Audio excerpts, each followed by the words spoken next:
नमस्कार। कभी सोचा है कि सदियों पुरानी ये डरावनी कहानियां आज भी हमारे रोंगटे क्यों खड़ी कर देती हैं? आज हम भारत की दो मॉडर्न हॉरर स्टोरीज के अंदर उतरेंगे, जिनकी जड़ें बहुत पुरानी लोक कथाओं से जुड़ी हैं।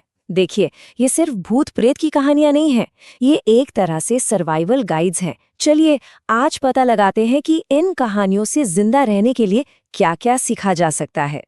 ये चेतावनी कहानी के ही एक किरदार की है और ये सुनते ही ना एक अजीब सा माहौल बन जाता है। ये लाइन हमें सीधे सीधे उस ख्याल से मिलाती है कि सबसे खूबसूरत जगहों में ही अक्सर सबसे गहरे खतरे छिपे होते हैं। मतलब एक तरह से ये याद दिलाया जा रहा है कि सुंदरता भी एक धोखा हो सकती है और हमें कभी भी अपनी गार्ड नीचे नहीं करनी चाहिए। तो आज का हमारा रोड मैप कुछ ऐसा रहेगा। हम शुरू करेंगे कश्मीर की एक जानलेवा ट्रिप से, जहां कुछ दोस्तों का शक अलौकिक ताकतों से जा टकराता है। फिर हम अपनी पहली केस स्टडी में उतरेंगे, छलावा। उसके बाद हम मिलेंगे सीलमपुर की एक और भी ज्यादा खतरनाक शक्ति, पिशाचिनी से। इन दोनों कहानियों से हम जिंदा रहने के कुछ बहुत ही दिलचस्प नियम निकालेंगे और आखिर में हम ये समझेंगे कि ये पुरानी कथाएं आज के ज़माने में मॉडर्न वार्निंग्स के तौर पर कैसे काम करती हैं।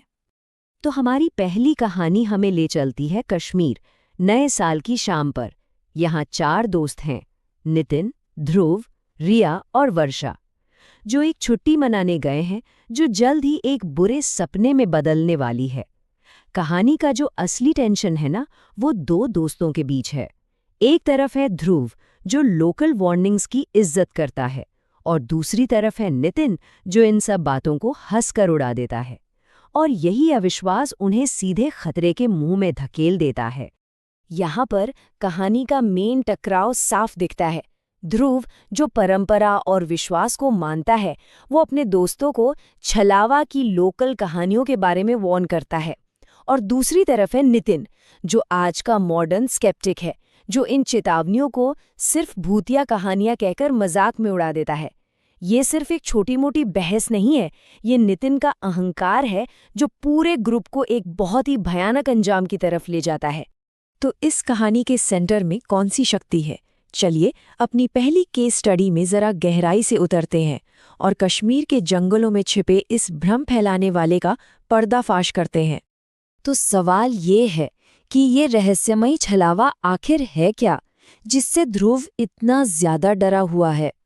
क्या ये सिर्फ एक लोकल अंधविश्वास है या फिर कुछ और भी ज्यादा डरावना है? चलिए इसे समझते हैं। छलावा, जैसा कि इंडियन फोकलोर में बताया गया है, एक नंबर का धोखेबाज है। ये कोई दानव नहीं है, बल्कि एक इल्यूजनिस्ट है, एक भ्रम पैदा करने वाला। ये बहुत ही पावरफुल इल्यूजन बनाता है, जैसे किसी असहाय लड़की की आवाज़, ताकि अपने शिकार को लुभा सके, तड़पा सके और फिर फंसा सके। इसका असली रूप तो भयानक होता ही है, लेकिन इसका सबसे बड़ा हथियार किसी और का दिमाग होता है। छलावा का हमला करने का एक पूरा पैटर्न है और ये 3 स्टेप्स में होता है। सबसे पहले प्रलोभन। ये ऐसी आवाज़ निकालता है जिसे नज़रअंदाज करना मुश्किल हो, जैसे कि किसी रोती हुई लड़की की। फिर आता है चारा। ये एक बेचारे से रूप में सामने आता है, मदद मांगता है, और जैसे ही कोई मदद के लिए पास जाता है, जाल बंद हो जाता है। वो चीज़ गायब होती है, हमला करती है और अक्सर, जैसा नितिन के साथ हुआ, वो शरीर पर कब्जा कर लेती है। जब छलावा हमला करता है तो दोस्तों को फौरन एक हथियार मिल जाता है, आग। वो अपनी जलती हुई लकड़ियों से उसका सामना करते हैं और वो चीज़ गायब हो जाती है। ये एक बहुत ही ज़रूरी सुराग है। ऐसा लगता है कि आग इस अलौकिक शक्ति की कमजोरी है। एक पल के लिए तो ऐसा लगता है कि चलो, जान बच गई। वो सब कार में बैठकर भागते हैं सेफ्टी की तरफ। लेकिन क्या खतरा सच में टल गया है? यहीं पर कहानी में एक ऐसा भयानक मोड़ आता है जो ये साबित कर देता है कि असली दहशत तो अब शुरू हुई है। कार की उस खामोशी में बस एक आवाज़ गूंजती है, रिया अचानक चीखी। ये सिर्फ एक चीख नहीं है, ये इस बात का एहसास है कि कुछ बहुत बहुत ज़्यादा गलत हो चुका है। और यहाँ वो भयानक सच सामने आता है। पीछे देखने वाले शीशे में रिया को अपने दोस्त का चेहरा नहीं दिखता। वो नितिन को देखती है, लेकिन उसकी आंखें पूरी तरह से लाल हैं। छलावा जंगल में पीछे नहीं छूटा था, वो हमेशा से उनके साथ था, उनकी कार में, उनके दोस्त के अंदर। तो अब हम धोखे और भ्रम के दायरे से बाहर निकलते हैं और एक बिल्कुल अलग तरह के शिकारी से मिलते हैं। हमारी दूसरी केस स्टडी हमें ले जाती है सीलमपुर गांव, जहां एक ज्यादा डायरेक्ट और हिंसक ताकत छुपी हुई है। मिलिए पिशाचिनी से, हिंदू माइथोलॉजी में एक मांस खाने वाली फीमेल डीमन। देखिए, छलावा के धोखे और भ्रम से बिल्कुल अलग पिशाचिनी एक सीधी साधी शिकारी है। ये छल नहीं करती, ये शिकार करती है। ये अंधेरे में घात लगाती है, अपने शिकार को हिप्नोटाइज करती है और उनका खून और मांस खा जाती है। आइए जरा इसकी खासियतें देखें। ये रात में अकेले ट्रैवल करने वालों को अपना निशाना बनाती है। ये सिर्फ फिजिकल ताकत का इस्तेमाल नहीं करती, ये अपनी नज़रों से ही किसी को भी हिप्नोटाइज कर सकती है। ये इंसानी खून पर जिंदा रहती है, और जो बात सबसे डरावनी है वो ये कि ये एक इंसान के साथ बच्चे भी पैदा कर सकती है। लेकिन छलावा की ही तरह इसकी भी एक बहुत बड़ी कमजोरी है, आग। तो अब तक हम दो अलग अलग तरह के खतरों से मिल चुके हैं। अब वक्त है ये देखने का कि इन कहानियों से सीखा क्या जा सकता है। इन दोनों केस स्टडीज को एक साथ रखकर हम लोक कथाओं में छिपे सर्वाइवल के कुछ नियम बना सकते हैं।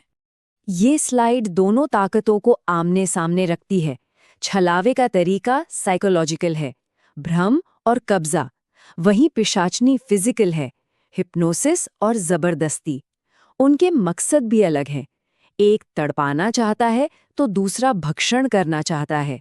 लेकिन सबसे जरूरी बात यह है कि दोनों की कमजोरी एक ही है, आग और पवित्र चीजें। ये इन लोक कथाओं में एक बहुत ही पावरफुल क्लू है।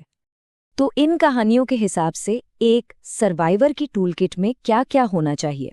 सबसे पहले अपने पास पवित्र चीजें रखें। एक रुद्राक्ष का ब्रेसलेट और नागा साधुओं की भभूति, दोनों ने सुरक्षा दी। दूसरा, हमेशा आग का इस्तेमाल करें, ये दोनों के खिलाफ सबसे भरोसेमंद हथियार है। तीसरा और सबसे जरूरी, चेतावनियों पर ध्यान दें। दोनों कहानियों में मुसीबतें तब शुरू हुईं जब किरदारों ने लोकल ज्ञान को नजरअंदाज किया। और आखिर में आस्था बनाए रखें। मदद के लिए की गई प्रार्थना ने नागा साधुओं को बुलाया, जो बताता है कि विश्वास खुद एक ढाल बन सकता है। चलिए अब कहानी से सबक की ओर बढ़ते हैं। आखिर ये कहानियां सिर्फ डराने के लिए ही क्यों हैं? आज की दुनिया में इनका मकसद क्या है? आइए देखते हैं कि ये पुरानी कथाएं आज भी इतनी मायने क्यों रखती हैं। ये बात वाकई में बहुत ज़रूरी है। ये कहानियाँ अब मुँह ज़बानी नहीं बल्कि ऑनलाइन शेयर की जाती हैं। ये रेडिट थ्रेड्स और यूट्यूब वीडियोस में जिंदा है। फॉर्मेट बदल गया है, लेकिन इनका जो मेन काम है वो वही है। ये आज के ज़माने की वार्निंग स्टोरीज हैं, जो एक तरह से डिजिटल अलाव के चारों ओर सुनाई जा रही हैं। तो इन अलौकिक कहानियों के पीछे आखिर कौन सी प्रैक्टिकल सलाह छिपी है? ये बहुत सीधी सादी है। स्थानीय परंपराओं की इज्जत करें, खासकर जब कहीं मेहमान बनकर जाएं। खतरनाक जगहों से बचें, जैसे रात में सुनसान इलाके। अजनबियों से सावधान रहें, खासकर अजीब हालात में। और सबसे बड़ी बात, विनम्र रहें। देखिए, शक करना ठीक है, लेकिन जब वो अहंकार बन जाता है, जैसा नितिन के केस में हुआ, तो वो जानलेवा हो सकता है। तो ये सब हमें इस आखिरी सवाल पर लाकर छोड़ देता है, क्या ये सिर्फ कहानियां हैं जो हमें डराने के लिए बनाई गई हैं, या फिर ये सदियों पुरानी चेतावनियां हैं जिन्हें डिजिटल ज़माने के लिए रीपैक किया गया है ताकि हमें असली दुनिया के खतरों के बारे में सिखाया जा सके?